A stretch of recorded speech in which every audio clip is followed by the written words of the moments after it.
Mood is actually the mode, M-O-D-E, or the manner. So mood is the name or the noun of the mode, M-O-D-E. So mode or the manner in which the verb is expressed is called mode. Moods are three types, and they sometimes sometimes infinitives are also thought to be mood, a kind of mood, but modern grammarians do not recognize infinitives as mood.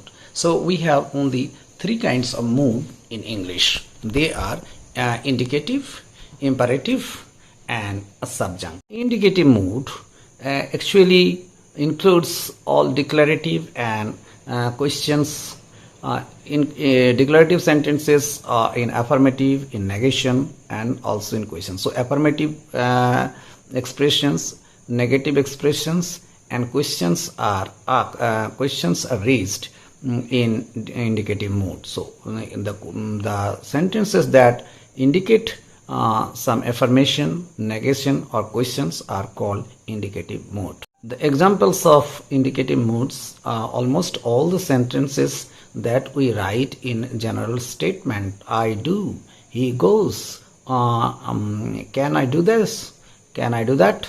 So all these words, all these expressions are indications of indicative mood. One thing that is very difficult in indicative mood, and that is the present action that are supposed to be or going to happen in supposition. When a supposition is made and the supposition is going to happen in near future, and this is expressed in supposition, though they are supposition, they are indicative mood, and here lies the difficulty. For example, if he goes there, he will be punished. If he goes there, he will be punished. Here the supposition is that if he goes there, it is thought to be a fact. When he goes there, he will be punished, and the whole action, the fact, is going to happen. So here is present supposition. Present, it is a conditional that is going to happen in near future, so it is thought to be indicative. Indicative mood is also used in some cases of supposition. When the supposition is going to happen soon, or is a kind of fact taken as a fact. For example, if it rains, I must not go there. Here, the if it rain actually suggested that rain is going to take place soon, and I am not going to go there, or I must not go there because of that fact. So if it rains is taken as a fact, and here in this supposition it is an indicative mood, and we have to consider carefully about the differences of indicative mood in present supposition and the subjunctive mood in present subjunctive mood, going to be discussed later in this video. Imperative mood is used only in the present tense and in the second person. Imperative mood is like all imperative sentences, and they ask something, advise, they entreat, they make prayer, and at the same time order, command, and requests are made. So all imperative sentences are imperative mood, and they are actually used in the present tense and start with the main verb or do not, or in some cases where the person is changed to second person to first person to third person. When person is changed to first person to first person and third person, it is used in the sense of it is used with the beginning and late or allow. For example, allow me to do this. So here, come here, where you is silent, the command is given to you, second person, and when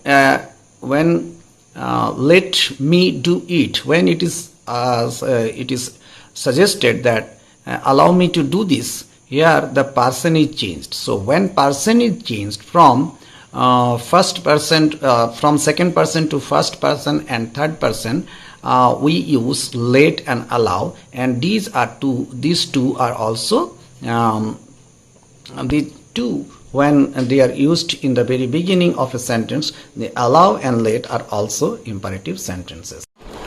When imperative sentences are used in supposition, for example, read and you will learn, it means to suggest that if you read, you will learn. This is an imperative mode, though they are used in supposition if you read. So if you read is a supposition, but they are not in subjunctive mode.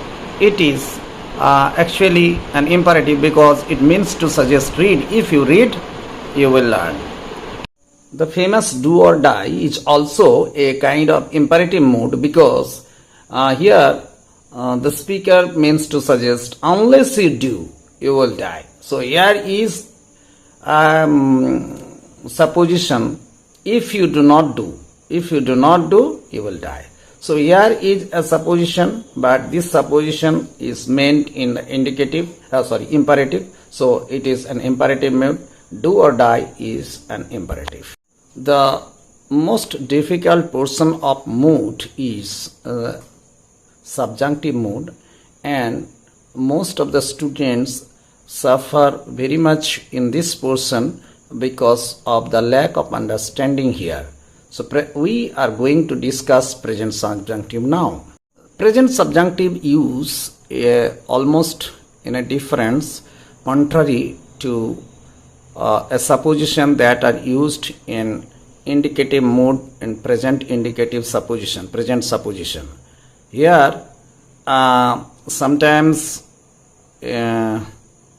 supposition is made quite improbable and impossible supposition, not is taken as a fact. For example, if I were you, so it is not possible I am to become you. So if I were you, here the normal word order of the concord or agreement of the verb I and was is changed to I were. If I were you, I would have taken some strict measure. Were he here, this would not have happened.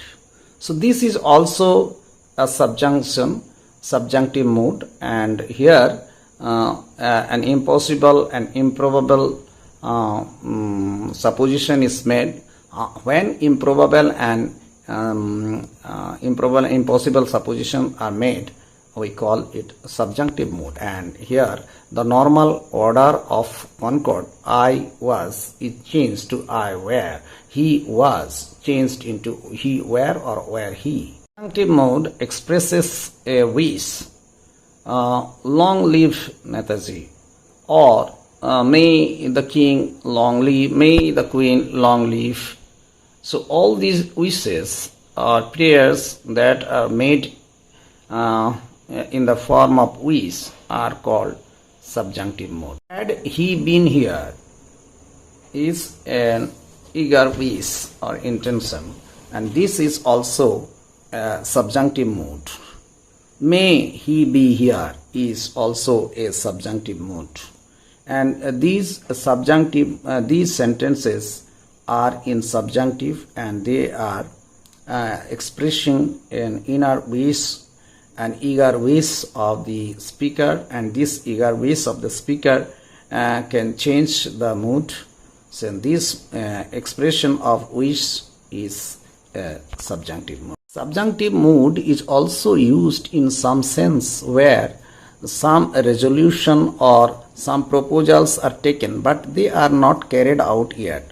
Some proposals are taken, but they are not carried out yet. For example, when we write minutes of a meeting, when you take resolutions, we write it is resolved that. So it means to suggest that some minutes are taken that are going to take place in the recent future, but they are resolved now and they will be taken in the near future.